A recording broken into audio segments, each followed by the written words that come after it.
Tell yourself the most amazing stories that help you make sense of what you don't yet understand. Those stories are powerful when we turn them into beliefs. Those stories and beliefs that you have keep you lonely, and you must challenge them before you can move past your loneliness. Yuma, and welcome to Connection Espresso. I'm Phil McAuliffe. I'm the loneliness guy, and this is Espresso 14. This is a mini podcast designed to give your mind, your heart, and your soul a quick connection boost as you, a beautiful gay man who's experiencing loneliness, goes about your day. So let's get into it. YouTube, it's lovely to see you again. I hope you're going really well. And I really do feel that this is a great espresso to join. It's really important. I can't wait to crack into it. Let's do it.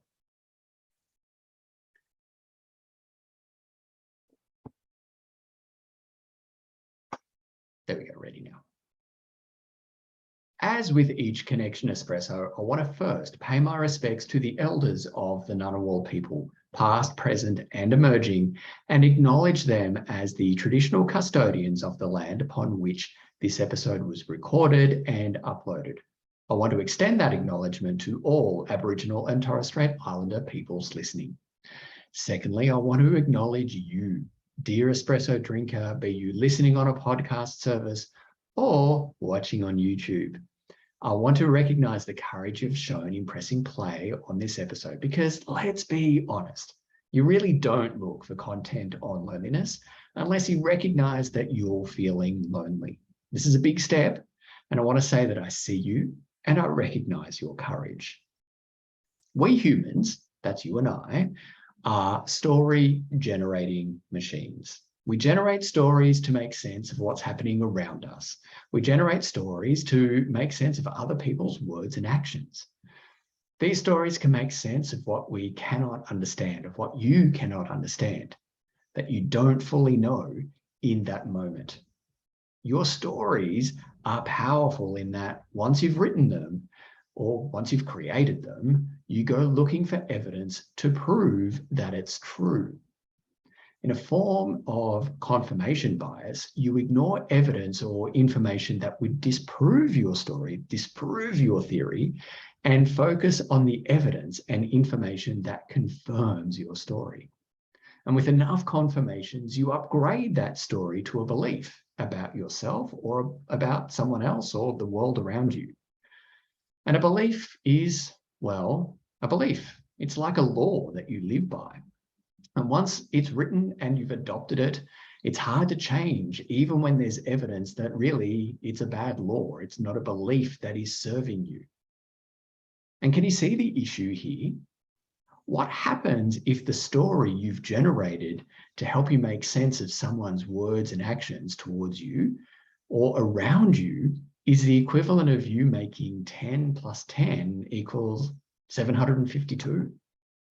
What happens if the story you've turned into a belief is the result of you, a scared and confused boy, trying to make sense of the world around you because you didn't understand why you were different to the other kids, and the grown-ups were telling you to hide parts of yourself so others will love and accept you?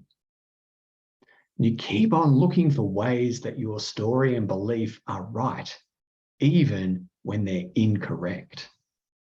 And when it comes to the loneliness you've experienced or you are experiencing or will experience again in life, these stories are everywhere and often show up in otherwise harmless statements that you might say in sort of regular everyday conversation. So here's some of the ones that I hear a lot. And let me know if any of these greatest hits ring true for you. They'll love me if I'm perfect. That's my go-to, by the way. I'm too fat / I'm ugly. I'm not man enough. I'm too much like a girl. I'm not rich enough. I'm too needy. And the list really is endless. And because you've gotten these stories that you've turned into beliefs about yourself and about yourself and how the world around you works, it's often really difficult, if not impossible, to identify and address them yourself. It takes someone outside of you who listens to you to call these stories out and to, well, challenge them. And that's what I do as your connection mentor. When you start your connection starter course, the belief that I hear most often is that you don't feel that you're worthy of love and belonging. I'm going to say that again. The belief that I hear most often is that you don't feel that you're worthy of love and belonging just as you are in this moment. This belief is often at the heart of your loneliness. And I hear stories which point to you collecting evidence over years to confirm your terrible and incorrect belief. When I kindly and lovingly challenge these stories, I often see you realize that you've completely ignored or discounted evidence that disproves your belief. You've completely ignored evidence of your worthiness for love and belonging. You've completely ignored, well, evidence of your awesomeness. My friends, you must challenge your stories. Indeed, you must have your stories kindly and lovingly challenged if you're to get the soul-nourishing connection that you need and deserve.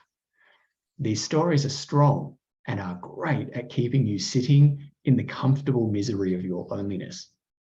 But you are stronger, and you are stronger with me by your side. I'm right here to help when you need help. I'm gay and I get lonely too, remember. I know what it's like to sit with the discomfort of not feeling worthy of love and belonging. And I promise you that the sitting in the discomfort for a few moments can bring such joy and connection afterwards. I've been where you are and I can help. Let's get you your connection plan and to help you move through life in a more content way. I'm right here to guide and support you. That's it for this espresso.